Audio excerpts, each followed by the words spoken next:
So I was doing a podcast yesterday with somebody from the UK, and we were talking about DNA consulting, and she asked me, are there any genetic differences in people that are infected by COVID-19, the coronavirus? And I actually didn't know what to say, so I looked into it, and I have some interesting ideas and thoughts, particularly about crowdsourcing some of this information. So when some people get infected, they barely have symptoms, or they don't even have symptoms. And then, of course, other people that get infected have extreme symptoms, particularly if you're elderly, you have trouble coughing, you have asthma, you're a smoker. Obviously, that's the high risk category. But even when people that are in the low risk category, you may have seen in the news, there's extreme variation on symptoms. What's going on? Well, when the virus gets inside your throat, inside your body, in order to get into the cell, it has to bind to something, a receptor called ACE2, ACE2. So it sticks to that on your cells, and then the cells take it inside. And then once it's inside, your cells make more virus, and then they send that new virus out into your body, and obviously that's a problem. So ACE2, what's interesting about ACE2, we have 15 different genetic variants between different people. So different humans have different variants of ACE2. So obviously that's going to impact our susceptibility to viral infection here. Not only that, but once the virus gets inside the cells, they've also done research, and this is really new research. I'm talking about like days old research.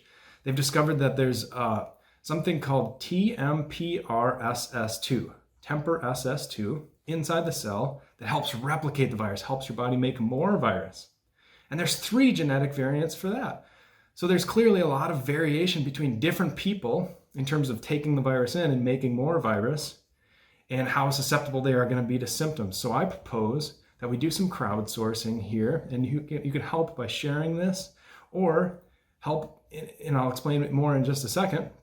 But basically, you can do 2 things. If you're infected, now again, this is if, only if you're infected, and you either had extreme symptoms or you didn't have any symptoms, and you have 23andMe data or Ancestry.com data, something similar like that, check your DNA data or send it to me. I'll check it for free. I have my own software for this. I do this every day.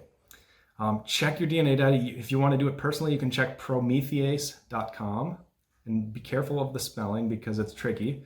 And you can actually check the genetic variants of your ACE2 gene and your TMPRSS2 gene. And again, or send it to me. I'll help you do that. I want to get this information out publicly because I want people to know their risk, because it seems to be quite an infectious virus.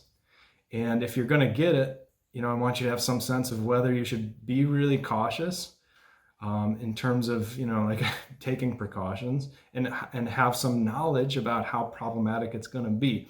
Because obviously, knowledge is power. I always say that regarding DNA. If you know your variants and your genetic susceptibilities, you can be a lot more proactive in terms of your decisions that you make. So send me your DNA data, again, only if you're infected and only if you have specific symptoms or you don't have symptoms. And I'll take a look at it. I want to get this information out there. Send it to dna@ajconsultingcompany.com. That's where you should send the email if you're going to send an email on this. And again, I think, this will benefit a lot of other people if we can put this knowledge together in terms of what variants people have and how that impacts their symptoms.